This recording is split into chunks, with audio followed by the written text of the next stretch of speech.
The emergency lights flashed across the grand chamber of the Galactic Council, casting an eerie red glow over the faces of the most powerful beings in the known universe. Councillor Thomas, the human representative, watched as his fellow council members argued in increasingly panicked tones. He remained quiet, observing the chaos unfold before him. "Another system has gone dark," announced head councillor Reed, his usually steady voice trembling. "The Proxima Cluster, all 15 inhabited worlds, gone in less than a day." The chamber erupted in fearful whispers. Thomas leaned forward, his weathered face reflecting the gravity of the situation. Just 6 months ago, these same council members had looked down on him as the representative of a primitive species. Now they looked at him with desperate hope, though none would admit it. "Show us the final transmission," Thomas requested, his voice cutting through the noise. A hologram appeared in the center of the chamber.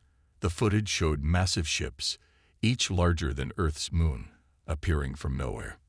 They moved with impossible grace for their size, surrounding entire planets in perfect formation. Then came the harvest. Planets stripped to their cores in hours, the materials absorbed into the mysterious fleet, which grew larger with each consumption. The Seventh Fleet engaged them near the system's edge. Reed continued, his multiple hearts beating visibly beneath his translucent skin. 300 of our most advanced warships, gone in minutes. No distress calls. No debris. Just gone.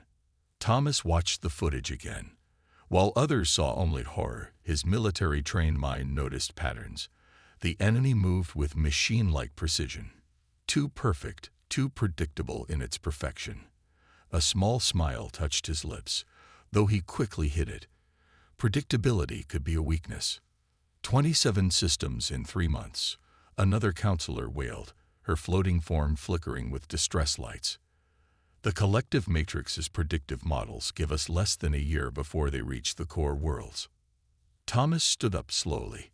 All eyes turned to him, the representative of the youngest spacefaring race in the council. "And how long until they reach Earth's sector?" he asked calmly. 3 months, Reed replied. "Maybe less. We've already begun evacuating the systems in their projected path." "But..." "No," Thomas interrupted.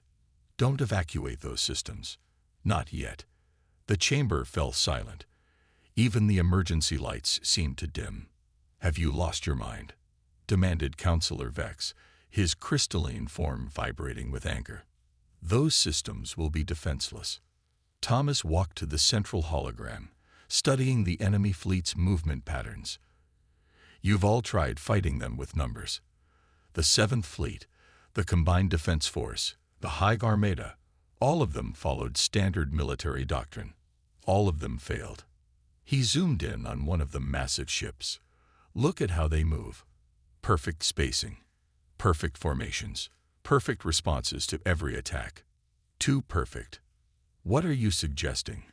Reed asked, a hint of hope creeping into his voice. "Humanity has a saying," Thomas replied, still studying the hologram. "The bigger they are, the harder they fall. We've spent our entire history learning to defeat enemies bigger and stronger than ourselves. While you were all building bigger ships and larger fleets, we were developing ways to win despite being outnumbered." He turned to face the council. "I'm going to contact Earth's Defense Command. We'll send help." "How many ships?" Reed asked eagerly. Thomas smiled, and this time he didn't hide it. "1." The chamber erupted again, but this time in outrage. Vex's crystalline form turned deep red with anger. "1 ship, against a force that destroyed 300 of our best." "Yes," Thomas replied simply. "1 ship, but it will be a human ship with a human crew, fighting in the human way." He looked around the chamber, meeting each councillor's eyes. "You've all called us primitive, unpredictable, chaotic. Well, maybe that's exactly what we need right now. Sometimes the best way to fight a perfect enemy is with imperfect warriors." As he walked out of the chamber, leaving the councillors in stunned silence, Thomas activated his communicator. "Get me Earth Defense Command," he ordered. "Tell them to prepare the Nemesis." and find Captain Miller. Tell him his retirement is officially over." Captain John Miller stood at the window of his small cabin in the mountains, watching the sunrise. His retirement hadn't lasted long. Only 6 months of peaceful mornings like this one. The sound of an approaching aircraft broke the silence, and he didn't need to look up to know it was military. The transport landed in the clearing near his cabin, sending fallen leaves swirling in all directions. A young officer stepped out, her uniform bearing the Earth Defense Command insignia. "Captain Miller," she called out, saluting. "I'm Lieutenant Adams. The Council needs you." Miller took one last sip of his coffee. "They said that about my retirement, too." He turned to face her. "What's so important that they're dragging an old spacer back into service?" "Sir, it's better if you see for yourself." 2 hours later, Miller stood in Earth Defense Command headquarters, watching the same footage that had terrified the Galactic Council. But where they saw unstoppable destruction, his experienced eyes noticed something different. "They're learning," he said quietly. "Look at the attack patterns. They adapt to each defense strategy, but only after they've seen it." He pointed to a particular sequence. "Here, they didn't counter this tactic until they'd analyzed it. There's a delay." General Parker nodded. "That's why we chose you, John. You see things others miss." He gestured to the holographic display. "The Council is demanding we send our entire fleet." Miller laughed. "All our ships against that? It would be a slaughter." "Exactly." Parker pressed a button, and the hologram changed to show a single ship. It was unlike anything Miller had ever seen. Sleek, dark, and somehow menacing despite its relatively small size. "This is the EDS Nemesis. Experimental. One of a kind." Miller walked around the hologram, studying the ship's unique design. "What makes it special?" "Everything." Parker smiled. "It's built around a new type of AI core, HFY. The ship can adapt and repair in real time, learn from every encounter. But it needs the right crew, the right captain." "The Council won't be happy with just one ship," Miller observed. "The Council can go to hell," a new voice said. They turned to see Counselor Thomas entering the room. They failed with their massive fleets and predictable tactics. Time to try something new. Thomas handed Miller a datapad. 12 crew members. That's all we need. The ship's AI handles most systems, but we need humans to make the decisions. Creative, unpredictable, impossible decisions that no AI or alien would ever consider. Miller scrolled through the crew profiles. Each one was exceptional in their field, but not in the traditional way. Engineers who broke rules to solve problems. Pilots who ignored standard flight patterns. Scientists who questioned everything. "They're all different," Miller said. "Exactly," Thomas replied. "Just like humans are different from every other species out there. We don't follow the rules. We don't do what's expected. That's our strength." Miller looked at the ship again. "And when do we leave?" "The Council is sending a delegation to Earth tomorrow," Parker explained. "They expect to receive our entire fleet. Instead, they'll get you and the Nemesis." "They won't like that," Miller said with a slight smile. "No, they won't," Thomas agreed. "But they're out of options. Their perfect fleets and perfect strategies are failing. Time to try something imperfect." Miller handed back the datapad. "I want to meet the crew first, and I need time with AI. If I'm going to work with an AI, we need to understand each other." "You have 24 hours, Parker said. "After that, you head to the outer colonies. The enemy fleet is moving faster than predicted." Miller nodded, his mind already working on strategies. One ship against an unstoppable enemy. He grinned. "Sounds like fun." As he walked out to meet his crew, Miller thought about all those peaceful mornings at his cabin. They seemed like a lifetime ago now. But maybe, just maybe, this mission would give countless others the chance to enjoy their own peaceful mornings, human and alien alike. The EDS Nemesis hung in Earth's orbit like a dark arrow pointing to the stars. Captain Miller stood on the bridge, watching his small crew settle into their stations. 12 people to save the galaxy. It sounded crazy, but crazy was exactly what they needed right now. ARIA, ship status. Miller called out. A soft blue light pulsed through the bridge as the ship's eye responded. All systems operational, Captain. Hull integrity at 100%. Self-repair systems standing by. The AI's voice was calm and clear, with just a hint of personality that made it feel more like a crew member than a computer.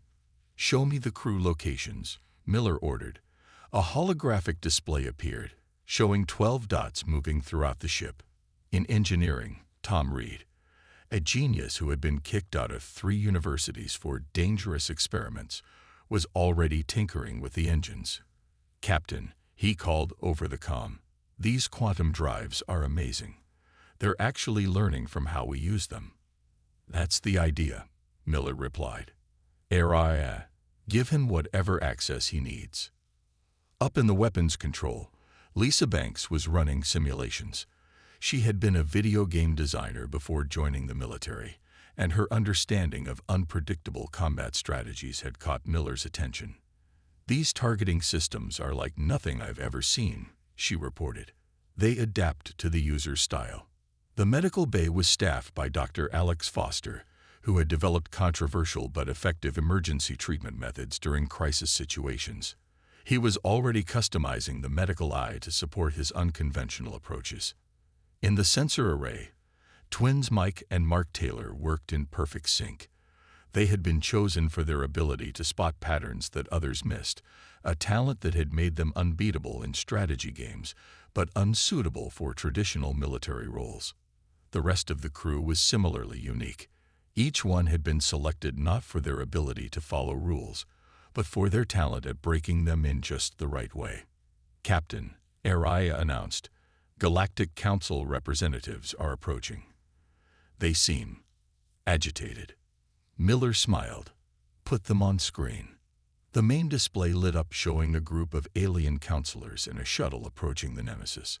Their faces showed various degrees of shock and outrage. This is your response. Counselor Vex sputtered. One ship. It's not even a proper warship by Council standards. Good morning to you too, Counselor, Miller replied calmly. The Nemesis may not meet your standards, but that's exactly why we chose it. Your standards haven't worked so far, have they? Another counselor floated forward. Captain Miller, surely you understand the gravity of the situation. The enemy fleet has already consumed 3 more systems while you prepared this. This joke of a response. ARIA. Miller called out. Show them your capabilities. The ship's AI activated a demonstration sequence. The hull shimmed as adaptive armor plates shifted and reformed. Internal systems reconfigured themselves in real time. Weapon systems displayed targeting solutions that seemed to defy traditional physics. The Nemesis isn't just a ship, Miller explained. She's a new way of thinking.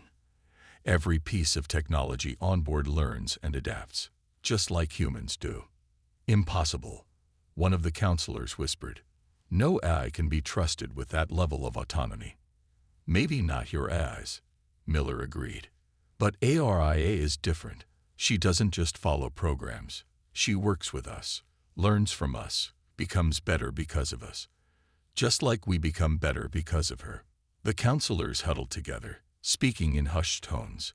Finally, Counselor Vex turned back to the screen. You have one chance, Captain Miller. If you fail, we won't, Miller interrupted, because we're not trying to beat them with strength or numbers. We're going to beat them with something they've never seen before, human creativity combined with adaptive technology. As the council shuttle departed, Miller turned to his crew. All right, everyone, this is it. We're about to do something that's never been done before. He smiled. Let's go make history. Course laid in, Captain, ARIA announced. Ready when you are. Miller took his command seat. Take us out, ARIA. Time to show the galaxy what one ship and 12 humans can do. The Nemesis turned gracefully and accelerated into deep space, leaving Earth behind. The true test was about to begin. The Nemesis dropped out of quantum space at the edge of the Arcturus system. The bridge was silent as the crew stared at their screens, watching the horror unfold before them. ARI. Analysis, Miller ordered, his voice steady despite the scene. 3 enemy vessels detected. The AI responded. They are currently breaking down the 4th planet. Mass is increasing as they consume materials. Estimated size of each vessel is now approaching 1.3 times Earth's moon. They watched as massive machines stripped the planet layer by layer, converting everything into more of themselves. It was like watching a swarm of metal insects devour their prey. "Lisa, what do you see?" Miller asked his weapons officer. Lisa Banks leaned forward, her gaming-trained eyes catching details others might miss. "They're efficient, but look at the pattern. It's too perfect, like watching an AI play a game without random elements." In the sensor array, the Taylor twins spoke up simultaneously. "Captain, we're picking up something weird," Mike started. "The space between them," Mark continued. "It's like they're connected by some kind of energy field." Miller nodded. "Area, can you analyze that field?" "Processing," the AI replied. "It appears to be a form of quantum entanglement. They're sharing information in real time. A hive mind." Suddenly, all 3 enemy ships topped their harvest. As one, they turned toward the Nemesis. "They've spotted us," Tom Reed called from engineering. "But how?" "We're running silent." "Because they just finished their pattern," Lisa realized. "Like clockwork, they scan after every major harvest. We can use that." The enemy ships began moving, their formation perfect and unchanging. "They're approaching," Araya announced. "Traditional combat analysis suggests our survival probability is less than 2%. Miller smiled. "Good thing we don't do traditional." "Tom, is that engine modification ready?" "Yes, sir, but it's completely untested. Could tear the ship apart." "Perfect." Miller sat forward in his command chair. "Araya, do you trust us?" The eye was quiet for a moment. "I trust your ability to be unpredictable, Captain. Sometimes, illogical actions produce optimal results." Couldn't have said it better myself. Miller turned to his crew. "Everyone hold on. We're about to do something very human. We're going to do the exact opposite of what makes sense." The enemy ships were closer now, their massive forms blocking out the stars. Each was larger than a small moon, making the Nemesis look like a tiny insect in comparison. "They're charging weapons," Lisa reported. "Standard attack pattern forming. They're surrounding us." "Let them," Miller ordered. "Tom, on my mark, hit that engine modification. Lisa, target the exact center point between all 3 ships. Dr. Foster, get medical ready. This is going to be rough." The enemy ships moved with perfect precision, forming an equilateral triangle around the Nemesis. Their weapons began to glow. "Now," Miller shouted. Several things happened at once. Tom activated his experimental engine modification, causing the quantum drive to pulse in a way it was never designed to. Lisa fired a single shot into what looked like empty space, and AI, understanding the human concept of timing, synchronized everything perfectly. The engine pulse created a quantum resonance wave. The weapon's energy burst acted as a focus point, and the enemy ship's own connection worked against them. Their perfect formation became a perfect trap. The space between the ships twisted. Their quantum link, which had made them so powerful, suddenly pulled them toward each other. The massive vessels, trying to maintain their perfect spacing, fought against the force, but only made it worse. "Holy shit, it worked!"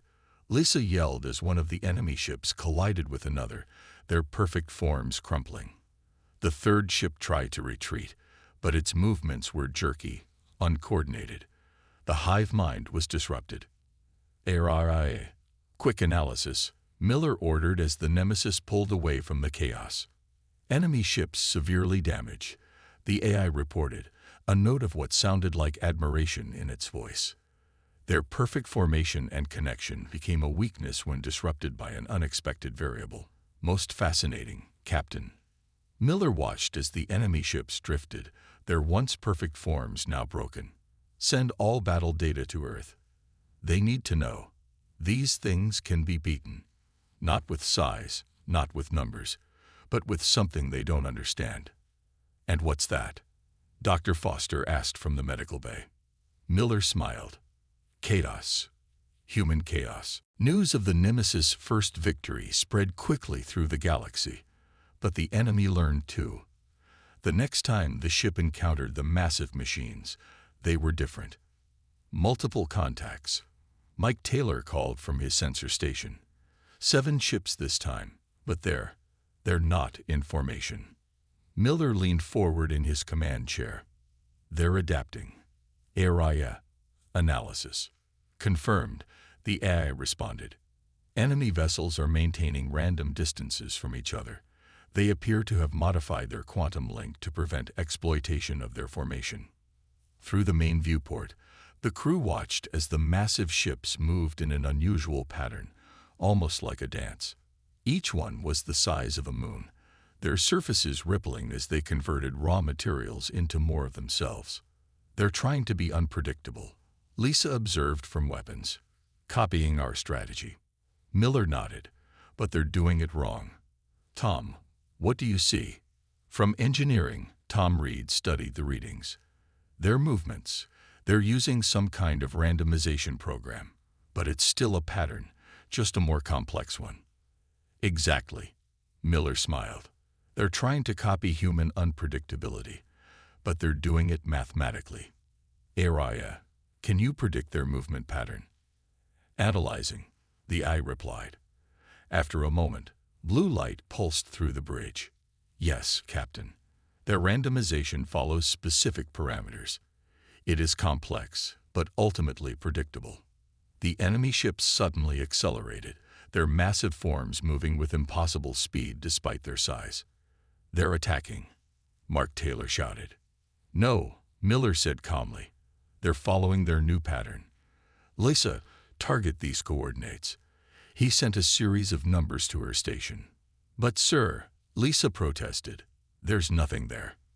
Not yet. Miller grinned. Tom, prepare to vent plasma from the starboard tanks on my mark. Araya, calculate debris trajectory. The enemy ships continued their complex dance, growing closer. Their weapons began to charge, energy building up in waves across their massive hulls. Now, Miller ordered. Tom vented the plasma. At the exact same moment, Lisa fired at seemingly empty space. The enemy ships, following their programmed random pattern, moved exactly where Miller predicted. 2 of them crossed paths with the plasma cloud, just as Lisa's shot ignited it. The explosion caught them off guard. Their perfect hulls, designed to withstand direct attacks, hadn't expected to be damaged by their own movement through a trap. Their armor is weakened, Lisa reported excitedly. The heat disrupted their self-repair systems. ARIA. Miller called out, execute attack pattern human 3. The Nemesis moved like a dancer, spinning and weaving between the massive enemy ships. Each movement seemed random, chaotic, but was actually carefully planned to take advantage of the enemy's predictable unpredictability. They're trying to establish a new formation, Mike reported. Let them, Miller ordered. Dr. Foster, how's the crew holding up? Some minor force stress, the doctor reported from medical. But your crew is tough, Captain. They can take it. The enemy ships finally arranged themselves in a new pattern, one designed to counter the Nemesis' previous tactics. But that's exactly what Miller had been waiting for. ARIA, initiate quantum pulse sequence. Lisa, fire everything at these coordinates. Tom, give me everything the engines have got. The Nemesis unleashed its full power. Weapons fire struck precise points between the enemy vessels, creating a cascade of quantum disruptions. The enemy ships' attempt to avoid their previous weakness had made them vulnerable to a new attack. 3 of the massive ships collided, their perfect coordination turned against them. 2 more were caught in the quantum cascade, their systems failing as their own energy was turned back on them. The final 2 retreated, their movements jerky and uncoordinated. As the dust settled, Miller turned to his crew. "Everyone okay?" Tired but excited voices responded from around the ship. They had just defeated 7 moon-sized vessels with 1 small ship. "Captain," Araya announced, "I'm detecting a signal. The enemy is changing tactics again." Miller nodded. "Of course they are, but they're still thinking like machines, trying to solve the problem of human unpredictability with logic." He looked at his crew, proud of each one of them. "That's why we'll keep winning. They can't copy what they don't understand." The Nemesis turned toward its next target, ready for whatever the enemy would try next. After all, being unpredictable was what humans did best. After 3 weeks of battles, the Nemesis was in orbit around a dead world. The enemy had stripped this planet bare months ago, leaving behind only rocks and memories. But that's exactly what Captain Miller was looking for. "ARIA, scan the debris field again," Miller ordered. "Focus on any patterns in what they left behind." The AI's blue light pulsed as it worked. The Taylor twins watched their sensor readings carefully, occasionally pointing out interesting bits to each other. "Captain," Mark called out suddenly, "we found something weird in the debris." "It's like a signature," Mike finished. Tom Reed rushed onto the bridge from engineering, holding a tablet. "Captain, you need to see this. I've been analyzing the quantum signatures from our previous battles, and there's something familiar about them." Miller looked at the data. "ARIA, compile all information. What are we looking at?" The main screen filled with images, data, and patterns. "Processing," ARIA announced, cross-referencing with all known technological databases. The AI was quiet for a moment, then continued, "Captain, I believe I understand what we're fighting." "They're not just machines," Lisa said from her weapons station, looking at the patterns. "They're a weapon. Someone made them." "Correct," Araya confirmed. "The base code visible in their quantum communications matches ancient war machine protocols. These entities appear to be the evolution of a weapon system created approximately 50,000 years ago." Dr. Foster had joined them on the bridge, looking at the medical scans of the machines.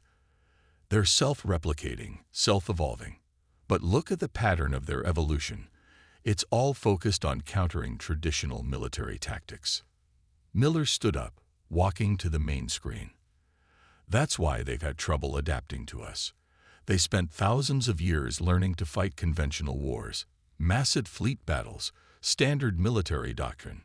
But they never encountered anything like human randomness." "Captain," ARIA interrupted, "I'm detecting a transmission. It's different from their usual communications." The screen flickered, showing a strange pattern of light and energy. The massive enemy ships had gathered nearby, but they weren't attacking. They were waiting. "It's a message," Tom said, studying his readings. "They're trying to talk to us." "ARIA, can you translate?" Miller asked. "Working. The base language is similar to their control protocols. Translating now." The AI paused. "They're asking why we're different. They don't understand how we can be unpredictable yet effective." Miller smiled. "They'd want to understand us. Let's talk to them." "Araya, open a channel." The bridge crew watched as Araya established communication with the ancient weapons. Data flowed back and forth, a conversation between intelligences. "Captain," Araya reported, "they are sharing their history. They were created to be the perfect weapon, designed to evolve and overcome any military force they encountered.